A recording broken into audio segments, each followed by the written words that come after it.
Taste the Daily.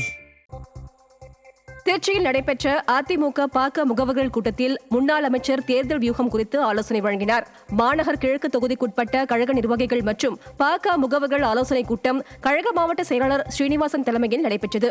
இந்த நிகழ்ச்சியில் சிறப்புரையாற்றிய முன்னாள் அமைச்சர் கோகுல இந்திரா, தகவல் தொழில்நுட்ப பிரிவு தஞ்சை மண்டல செயலாளர் அறிவொளி ஆகியோர் 2026 தேர்தல் வியூகம் குறித்து பல்வேறு அறிவுரைகளை வழங்கினர்.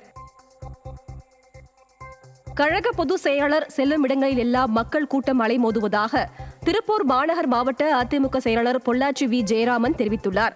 புதூர் பிரிவில் மாவட்ட அதிமுக அம்மா பேரவை செயலாளர் அட்லஸ் லோகநாதன் ஏற்பாட்டில் நடைபெற்ற அதிமுக அரசின் சாதனைகளை விளக்கும் திண்ணை பிரச்சார நிகழ்ச்சியில் பொள்ளாச்சி வி ஜெயராமன் கலந்து கொண்டு பிரசுரங்களை வழங்கி உரையாற்றிய போது, மக்கள் முகாம் என்னும் பெயரில் ஃபெயிலியர் ஆட்சி மக்களை ஏமாற்றி வருவதாக குற்றம் சாட்டினார்.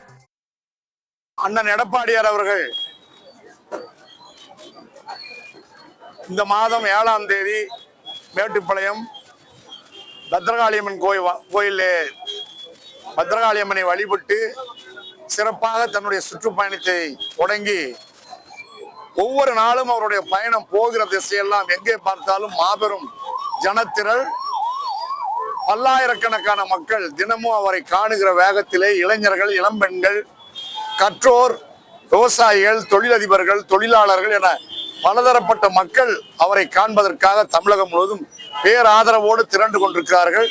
இது ஆளுகிற திமுக கட்சியை சேர்ந்த அனைவரும் திகிலடித்து போய் இருக்கிறார்கள்.